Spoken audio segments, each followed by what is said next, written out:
and Legendary. And now we're jumping straight into the bans here.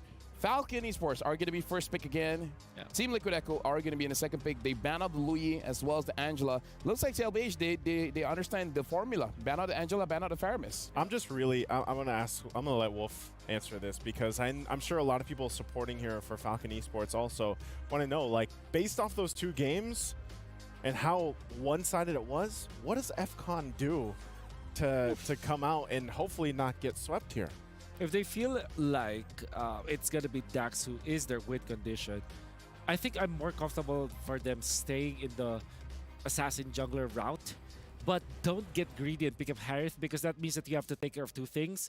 If they really love to pick up the Ruby, put it in the gold lane so that you have your base covered, right? I believe that PX7 is very strong with these nuke mages like the Aurora, like the Farsa. So maybe take advantage of that. I think that the first step now, if they want to force a game number 4, is to ban Valentina, which they didn't now, and also don't pick up the Harith anymore. So if they do pick up the Ling this time, okay, with tier TLPH, this is Roger Valentina. I mean, Ling has been picked up here for FALCON, so I don't know. I just feel like Kid X is very good when it comes to his positioning, when he's using this healer, so I'm hoping for a change. Like, I feel like the Ling is fine. I would almost say go double fighter at this point. Okay, so that is indeed the Roger Valentina, right, that we predicted. And then there is the, maybe Ruby is the next one, or Aurora for the side of Falcon. Aha, okay, so it's... This Valentina Roger? Okay. Oh, this might be flipped. Yeah, that is indeed. Okay. They still go for the Harith. Okay. I mean, this time they have a Terizla, which is a little bit better, but still. It's still expensive. Yeah, it's very expensive, yeah. Yep. So they immediately go for Kaja or TLPH. Honestly, for this one, maybe if they pick up the Flora, maybe a little bit better, because I would say the Harv as well as the Terizla can use it quite well. Yeah. What's going to happen here is that they're going to be giving up the Aurora again. This time, the 4th pick will be different. This is Valentina, Roger, and Kaja. So I think EXP lane is going to be next for... Is Yuzhong still up, right? Yep. Yuzhong... What about Edith? Is Edith still... Edith Yuzhong. So that's the Vex. So this could be Lapu Lapu ban, and then TLPH will just pick up Benedetta afterwards. That's just like a, a natural course for TLPH. Oh, they themselves ban out the Ruby, actually. So either Lapu Lapu or Benedetta for... Oh, Paquito. Yeah. Instant pickup as well. Doesn't take time to think about that one. You gotta watch the back door, too. Always a possibility. True. Okay. I hope this is Aurora Tigreal for FCON. All right, now let's see here. Player code. I drank a lot of milk because this is the highest prize pool tournament in MLBB history. From Royal Milk. I guess this is Aurora plus Minotaur instead. I drink a lot of milk too. I like coffee. Yeah. I'm trying to guess if this will be like Mathilda to kind of help them, or maybe Florin. Honestly, Matilda is not bad. I feel for it. Yeah, I think Florin. The only thing is Matilda is definitely going to get caught by the Kaja. I feel like any frontline is going to have a little bit of trouble. I mean, they have an answer with the Terizla, right? So if someone pulls them in, that was almost Zask! What? Okay. So at least we get the Tigreal. Makes a lot of sense. Zask. Okay. Okay. So they still go Akai. So you said risk. This practically, yes. Practically the same for Team Liquid Echo. Because they last pick the Akai. Yeah, they last pick Akai. So this is basically the same draft coming in from TLPH. Now, FALCON Esports injecting a little bit of risk. I like it. But is it enough to win this game? That question, I'm going to throw it over to the casters. Appreciate it, boys. Once again, we're getting some wilder things coming in from FALCON Esports. Like, I have to admit, the Zask is going to be pretty interesting, and there's also the interaction of his ult being stolen by Valentina once more, as we see almost pretty much the exact same lineup, other than a couple of changes here and there, like Terry Bogard coming in. Which is something that Sanford did in the group stage that hopefully FALCON Esports watches out for. I'm sorry, I'm still not over the fact that we're seeing Zask here in FALCON Esports' possible last stand, that they have to make this work. I mean, you gotta respect it, right? The last time I saw Zask being played was Snapdragon Pro Series, but I think at this point, Falcons, they're already pushed into a corner. They need some sort of answer. And I think, you know, as long as the mid lane is under control, which I think they're still going to prioritize this game, that's probably their biggest driving force. It has an interesting interaction with the Divine Judgment, even with the heavy spin. The aforementioned IMU with the Dominator Descent. I'm not so sure if Sanjay wants to prioritize sealing that, or the penalty zone, or even the implosion.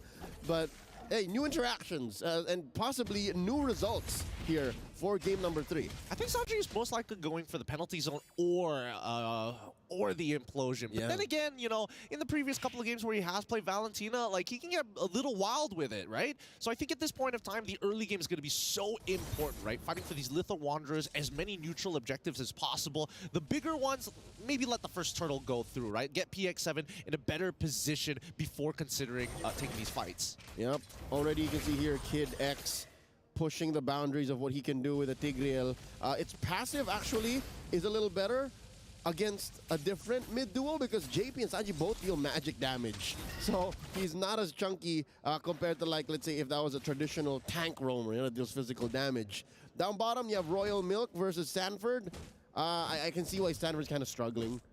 Yeah, I mean, no surprises here, right? Even Sanford himself is like, okay, I'm just going to have to wait until level 4 before we can really start trading against each other. And more so, he's not looking to win this lane. It's more so he wants to be able to match the lane against Royal Milk and still show up on time. And, well, I personally think that Liquid Echo, they're targeting Dax hard. He goes in, they've got so many different answers. Which makes his job a little harder. Oh, no! PX7 gets bursted down. Sanji with a stolen penalty zone. Coming in against Royal Milk, wailing away, and they go up. The response from Royal Milk as well with the flicker fade away. All this while they were playing defensively, Carl-TC secures the turtle.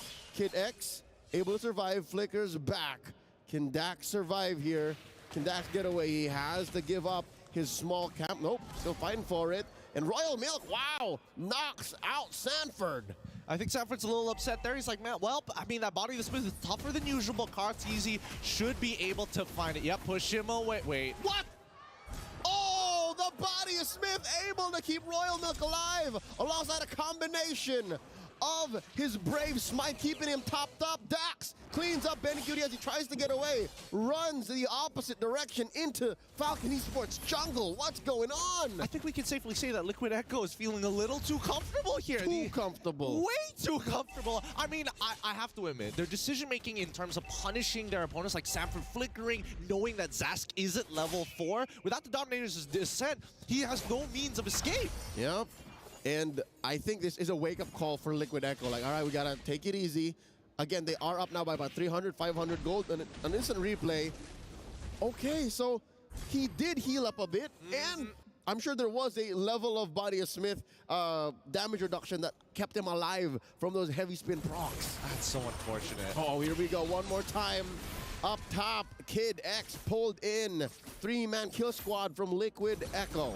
Was that necessary, Sanji? I felt like that was a bit overkill, including the IMU implosion on top of it all. But hey, a kill's a kill, and definitely kind of tells the rest of Liquid Echo, hey, we're not making any more mistakes. Let's guarantee these kills and get back into this game before we start getting comfortable again. Whatever gets the job done.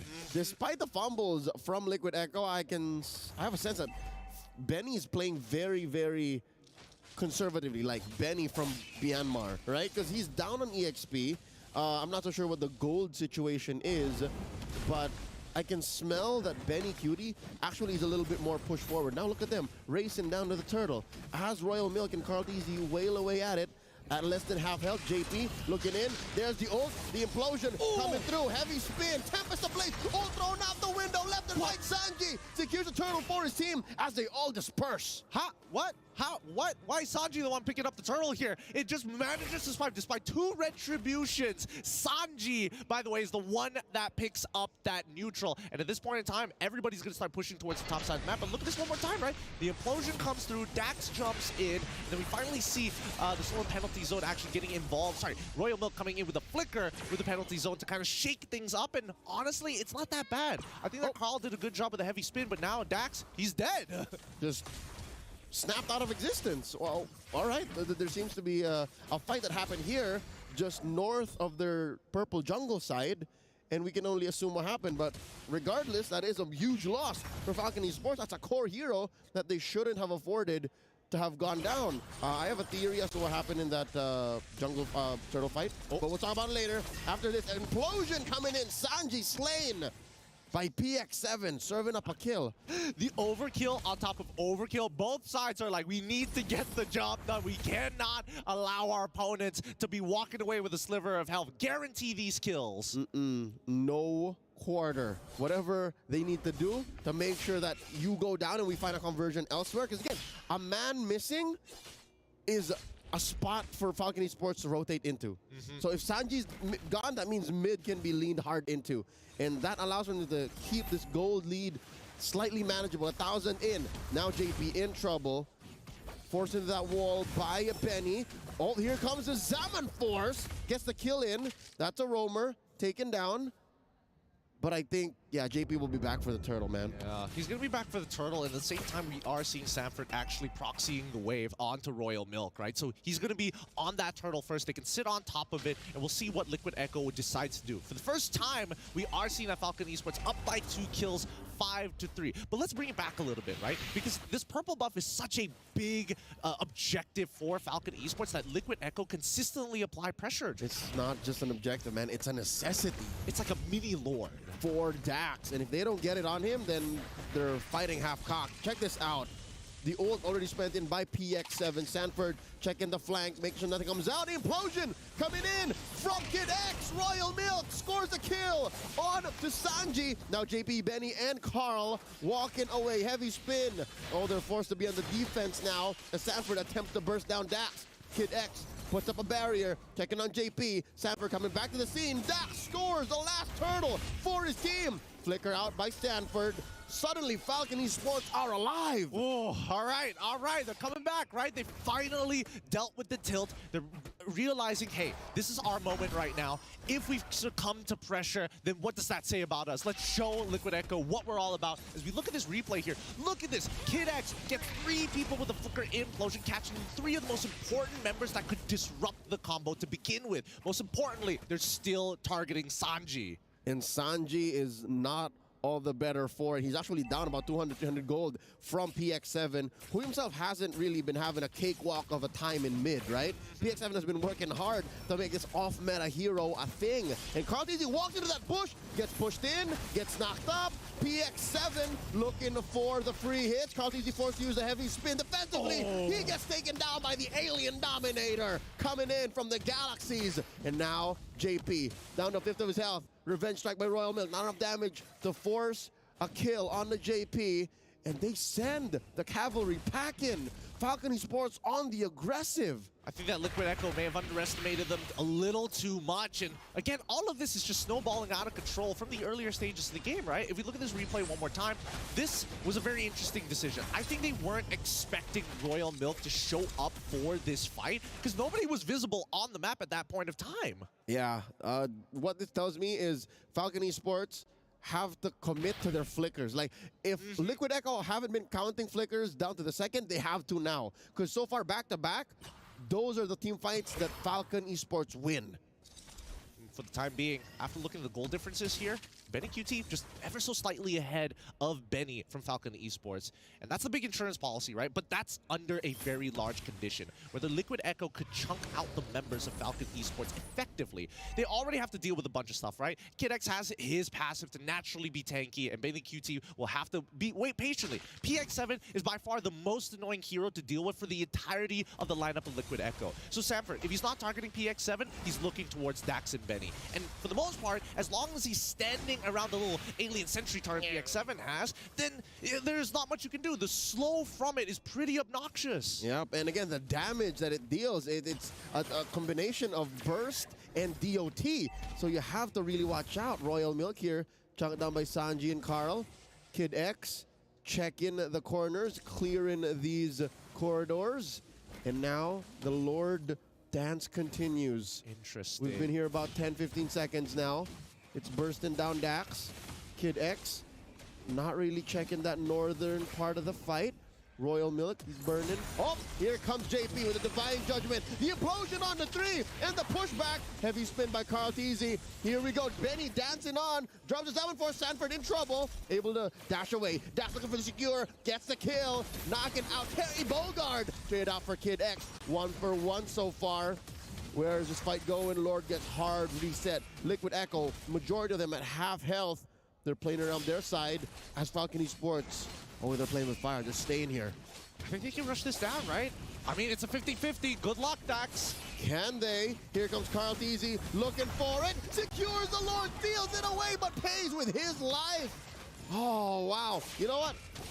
For all intents and purposes, I'll say that's worth it. I think that's hella worth it. I mean, to be fair, Dax technically shouldn't be in that position anyways. When you're playing against an Akai, you want to be on the outer sides away from those walls. And he's got a 2-level lead on top of Carl Teasy, which again, very surprising, right? Dax has been power farming and also getting attacked in his own jungle. So coming to this point of time, we're seeing the big item power spikes. I'm expecting a BOD coming from Dax at any second now, but for the most part of it, they have taken off the shades, right? They're not tunnel visioning as hard. Royal Milk is doing one thing with PX7, but even Kid X, he is opening his eyes to the rest of the map to see whether Liquid Echo is going to go for that 2-pronged attack in game number 2. And what makes this all the more dangerous for Liquid Echo is the fact that Royal Milk has his flicker.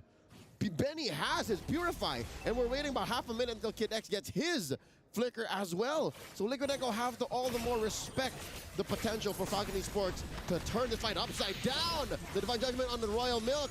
Try flickering into that, Liquid Echo says, as they force an ult out of PX7.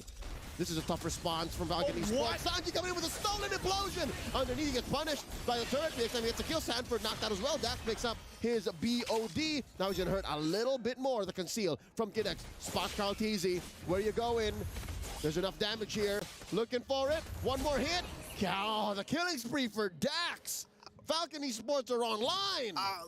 Liquid Echo is overheating. That was such a cool play, but between the Dominator's Descent, you basically you put him between two turrets, the tier 1 and the ult coming in from PX7. And as much as JP was absorbing a little bit of the damage, they quickly turned it around. Like, great engage from Sanji's side, but was this the correct decision to make? I don't think so. I think that Liquid Echo was just being overly confident that Betty QT could clean things up as long as they are low, but they can't even get that done. I think this is coming off the back of that trade from Carl Teasy. The Lord for Carl Teasy trade is at the same level of that level of aggression underneath tier 1. They did not respect Falcon Esports' potential for a clapback, a massive clapback, and a cheap clapback at that. It cost him just but Benny's Purify. All the flickers are online.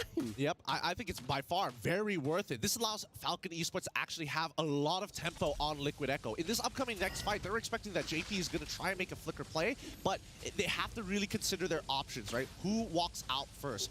And I think it's always got to be Royal Milk. He is the most expendable because Kid X's ultimate on that implosion is so very important here. And if he goes down too soon into that fight, then you're hoping for a lot of Royal Milk in like 1v3 and hold off while the front line gets melted away by Daxon as well as Benny. Which is a bit of an oxymoron, a paradox, if you will, because if you want to burst down Royal Milk, you got to go all in. He has that passive.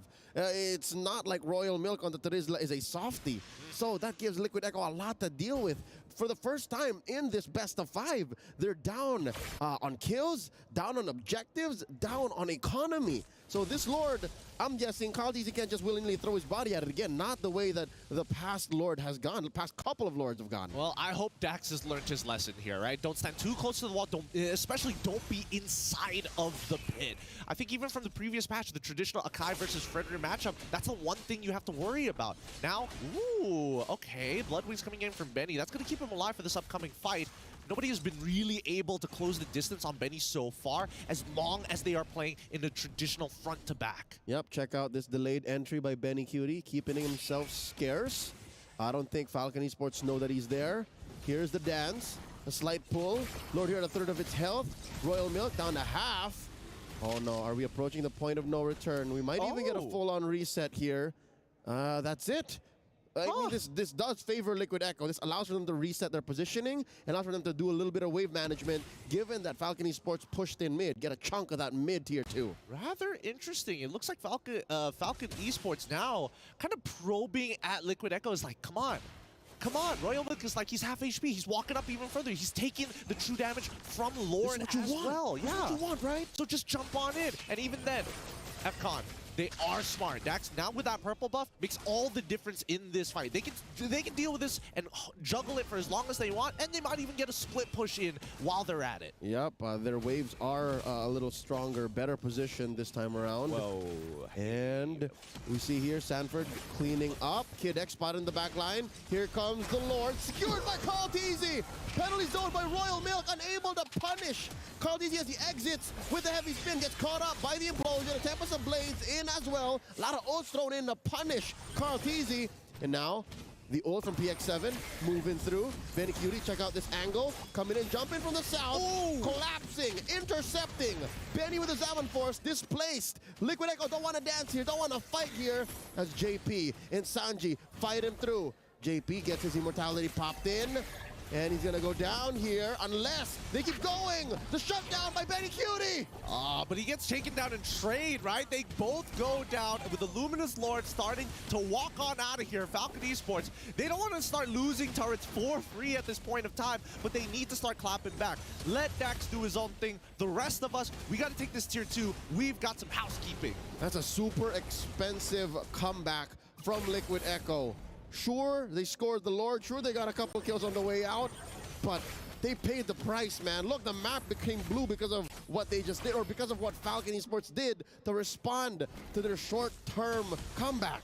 I think they understand that if they let that Lord start to push out the way that it did and Falcon Esports start walking up, they're going to be able to start stealing away the economy here, right? They can start stealing jungle camps, for an example. And I think that Liquid Echo wants to minimize that damage by trading proactively against Falcon Esports to keep them on their toes. But let's look at the gold distributions here, because overall, we are seeing that both gold laners are basically getting to their full build. I think at this point, 45 to 50,000. Okay, so that means Benny has extra surplus money for item swapping. Benny doesn't have that benefit just yet.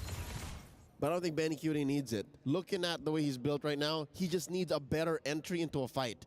Earlier on, he went in where Falcon Esports were clumped up, only half of them at half health. So he's not making the most of the Sky Piercer, not making the most of the Blade of Despair. And I don't know where Liquid Echo can find that angle, because they have to set it up the hard way. Kaltizi is putting the objectives on his back. Like, he's throwing his life and body at these things and is willing to die. So that's one member of yours.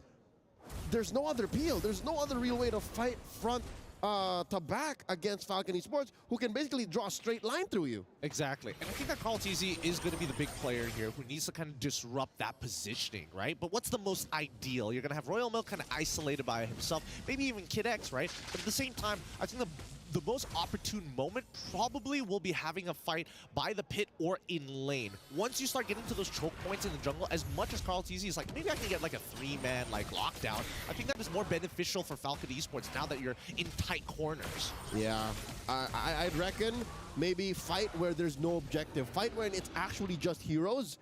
Because the fact that Kaltizi has to think about his opponents and the major objective makes it a tougher call for Liquid Echo, because they also have to perfect the art of the turn.